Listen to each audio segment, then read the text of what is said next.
Olá, querido amigo, é um prazer adentrar nesta manhã na tua casa e eu quero saudar a todos com a paz do Senhor. E quero convidá-los neste momento para nós meditarmos um pouco na palavra de Deus.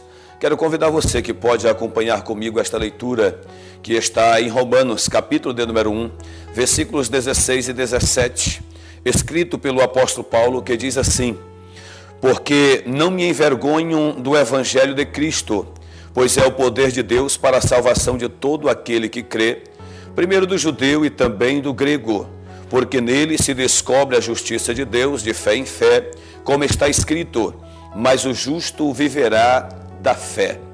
Eu quero falar nesta manhã ao teu coração sobre o poder transformador do evangelho de Cristo. Este evangelho que pode mudar a vida das pessoas. Nós acreditamos que através do poder do evangelho muitas vidas são transformadas. Vidas que diante da sociedade não tem mais jeito, pessoas que diante da sociedade são consideradas como escória, como pessoas que não têm mais futuro, mas que ao encontrarem o evangelho, ou ao terem um encontro com o evangelho, as suas vidas são transformadas poderosamente.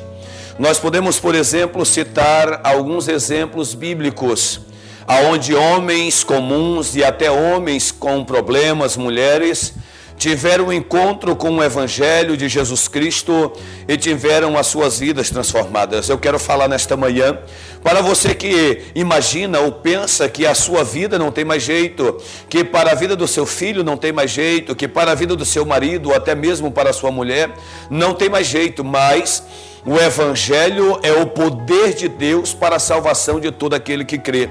E nós vemos este poder onde? Na transformação do caráter da pessoa que tem um encontro com Deus. Nós podemos, por exemplo, citar o que aconteceu no evangelho de São Mateus, quando Cristo ele sai no capítulo de número 4, ali na beira do mar da Galileia, e ele encontra Pedro ou Simão Pedro e o seu irmão, depois João e Tiago, seu irmão também, e os convida para estes homens o seguirem. Podemos imaginar, por exemplo, que estes homens que eram pescadores, eram homens que a sua índole não tinha sido ainda trabalhado, seu caráter. Nós conhecemos alguns jargões que se falam sobre pescadores, homens que gostam de fantasiar suas pescarias, suas histórias. E estes homens caminharam durante 3 anos e meio com Cristo. E a palavra nos mostra que a vida destes homens foram transformadas. A vida de Pedro foi transformada. A vida de João e Tiago, que eram conhecidos como filhos do trovão, se transformaram em homens simples, cheios de amor, a ponto de João ser considerado discípulo do amor, porque teve um encontro com o evangelho que transforma o caráter do homem. Só Deus, através do poder do evangelho, é capaz de mudar a vida do homem. Nós temos também alguns exemplos, como exemplo da mulher samaritana, que no capítulo 4 de João, ela encontra-se com Jesus na beira do poço. Uma mulher que foi buscar água por volta de meio-dia, uma hora que não era comum das mulheres naquela época retirar água, hora do sol quente, hora de dificuldade. Mas por que ela foi naquele momento? Porque a sua vida, o seu caráter era duvidoso, era manchado. Ela não tinha comunhão com as outras mulheres daquele lugar para ir tirar água na hora correta, que era nas primeiras horas da manhã. Quando Cristo encontra ela, e Cristo se dirige a ela dizendo que ele tem a água da vida eterna, que se ela beber desta água nunca mais ela terá sede, ela se dirigiu a Jesus com palavras que não deveria se dirigir nos dias daquela mulher, chamando o próprio Senhor de tu, com falta de respeito, sem sensibilidade. Mas após uma breve conversa de Jesus com aquela mulher, nós observamos a mudança de caráter de versículo a versículo, a ponto daquela mulher dizer: Senhor, eu vejo que tu és profeta. Os nossos pais adoraram neste monte. Vós dizeis que é em Jerusalém o lugar onde se deve adorar. Uma mulher que antes estava sem saber se comunicar com Cristo, agora está falando de adoração, está falando de coisas espirituais, está tentando descobrir o lado espiritual do Evangelho está tentando descobrir como se deve adorar a Deus. Jesus disse para ela: olha, mulher, vem a hora, e a hora é agora, em que nem neste monte, nem em Jerusalém adorareis o Pai. Porque o Pai procura a verdadeiros adoradores que adorem o Pai em espírito e em verdade. Aquela mulher, ela foi tocada quando Jesus disse: olha, vai agora e chama o teu marido. E ela disse: Senhor, eu não tenho marido.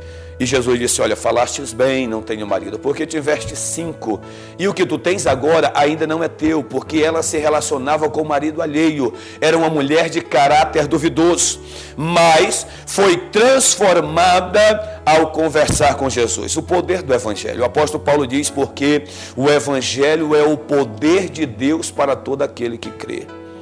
Aquele que crer no Evangelho tem a sua vida transformada. Aquele que crer no poder do Evangelho, ele pode testificar, não através da sua fala. Não é que ele vai bater no peito e dizer: olha, eu fui transformado, eu conheci o Evangelho me transformou. Mas as pessoas que estão ao seu redor vão poder testificar e dizer: o fulano de tal, a Maria, o João, Pedro, Marcos, o Lucas, era um homem assim, mas depois que conheceu o Evangelho, a sua vida foi transformada. Por quê? Porque o Evangelho é o poder de Deus para transformar a vida das pessoas. Nós podemos, além desta mulher samaritana, citar o exemplo do endemoniado de Gadara, que está em Marcos capítulo 5. Aquele homem que a Bíblia diz que quando Jesus chegou em Gadara, aquele homem era um homem possesso. O homem que já tinha sido preso várias vezes com grilhões, mas nada podia detê-lo, pois era um homem possesso. Quando Jesus desceu aquelas terras, aquele homem saiu ao seu encontro e perguntou para Jesus: o que viestes fazer aqui? Viestes me atormentar antes do tempo? E Jesus perguntou: qual o teu nome? Ele disse: Legião é o meu nome, porque somos muitos. E Jesus o repreendeu. E a Bíblia diz que quando os moradores daquela terra chegaram para ver o que havia acontecido, Jesus estava lá com aquele homem estava vestido, estava sentado, e a Bíblia diz que ele estava conversando em seu perfeito juízo. Transformação, poder de Deus. O poder de Deus é capaz de transformar o mais vil pecador em um homem sério, em uma mulher séria. Nós acreditamos no poder deste Evangelho, é por isso que hoje estamos aqui falando para ti. O Evangelho pode mudar a história da tua família, o Evangelho pode mudar a história da tua vida, da tua casa. Crer no Senhor Jesus. Foi o que Paulo disse para aquele carcereiro em Atos, capítulo de número 16. Crê no Senhor Jesus e será salvo tu e a tua casa. Olha que coisa gloriosa, que coisa maravilhosa. Paulo estava falando para um homem que tinha autoridade dentro do seu lar. Aquele homem era o chefe da família. Paulo sabia que aquele homem, ao aceitar a Jesus, ele levaria também toda a sua casa ao conhecimento do Evangelho. Que coisa gloriosa. Agora, por que não falar do próprio apóstolo Paulo, que era perseguidor da igreja de Cristo, perseguidor do Evangelho, Saulo de Tarso, o homem que perseguia, o homem que mandava matar, o homem que mandava encarcerar, o homem que mandava destruir todos aqueles que falavam de Jesus. No capítulo de número 9 de Atos dos Apóstolos, indo para Damasco, para perseguir os cristãos que estavam em Damasco, Paulo tem um encontro surpreendente, maravilhoso com Jesus. Quando Paulo cai, porque uma luz lhe cega os olhos, uma claridade aparece diante de si, ele cai. Ele ouve uma voz dizendo: Saulo, Saulo, por que me persegues? Ele diz: quem é, Senhor? Eu sou Jesus a quem tu persegues. Que coisa gloriosa. O próprio Senhor se manifestando para o perseguidor. O homem que perseguia, o homem que matava, o homem que destruía, agora tem um encontro com o próprio Senhor Jesus. Ele tem a sua vida transformada de perseguidor para perseguido. Paulo, que perseguia aqueles que falavam de Jesus, agora era um desses. Ele agora começa a evangelizar, a falar, e ele próprio escreve esta palavra dizendo: porque eu não me envergonho do Evangelho de Cristo, pois é o poder de Deus para todo aquele que crê. Paulo tinha autonomia para falar isto. Paulo tinha a certeza de que o que ele estava falando era correto, pois ele também tinha tido a sua vida transformada. Ele ficou cego, recebeu uma oração do servo do Senhor, as escamas caíram dos seus olhos e ele passou a ter encontros pessoais com o próprio Senhor. A palavra de Deus, o poder de Deus mudou a vida de Saulo para Paulo. Paulo se transformou, o apóstolo de Jesus Cristo, aquele que chegou a dizer as palavras com sabedoria, porque eu não me envergonho do Evangelho de Deus, porque é o poder de Deus para salvar não só a vida de Paulo, não só a minha vida, mas para salvar e transformar a tua própria vida. Eu não sei como você se encontra nesta manhã. Uma coisa eu tenho certeza: este mesmo Evangelho que foi poder de Deus para transformar a vida de Paulo, ainda é poder para transformar a tua vida hoje. Você pode ter um encontro com Ele. Eu não sei qual é a tua situação.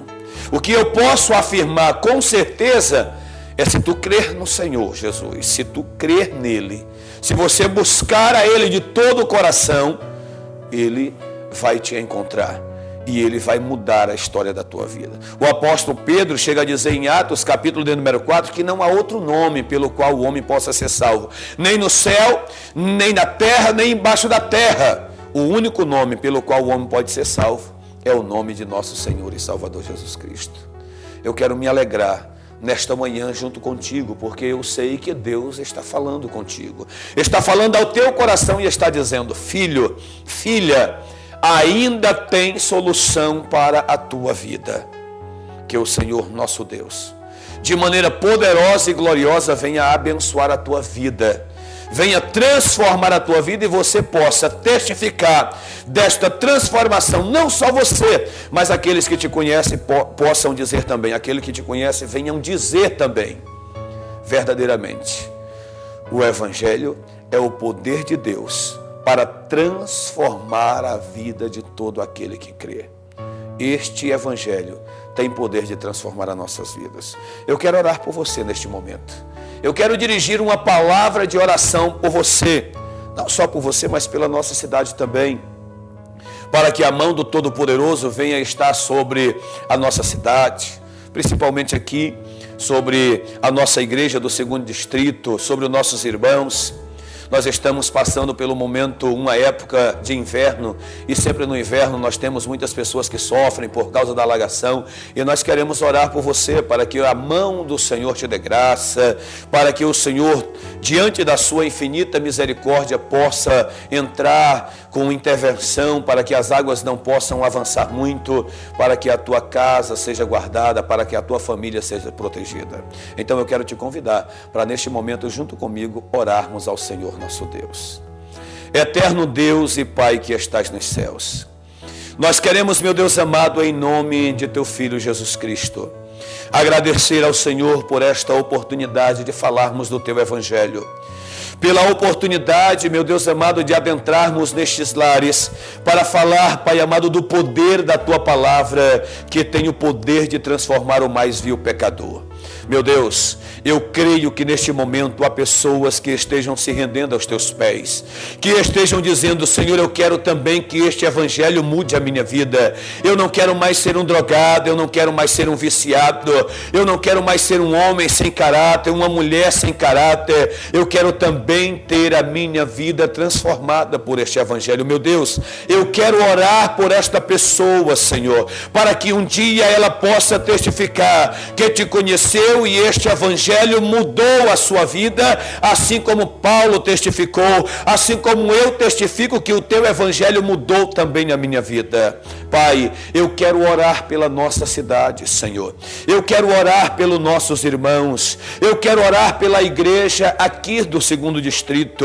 Eu quero orar pela tua igreja como um todo, como um corpo invisível, que a tua mão poderosa seja sobre a vida de cada um dos teus filhos. Pai, tem misericórdia da nossa cidade. Nós estamos em um mês em que a nossa cidade sempre está debaixo d'água, sempre alaga, e eu quero pedir que o Senhor, Pai amado, intervenha com a tua mão poderosa, livrando, meu Deus amado, toda esta cidade deste mal, Senhor. E nós queremos agradecer, porque desde já sabemos que o Senhor tem nos guardado e tem nos dado livramento. Pai, em nome de Jesus Cristo, nós contamos com a tua bênção, a tua proteção e o teu amor, que é derramado sempre sobre os nossos corações. Assim, Pai amado, nós te damos graças e o fazemos em nome de Jesus. Amém. Que Deus em Cristo continue te abençoando poderosamente.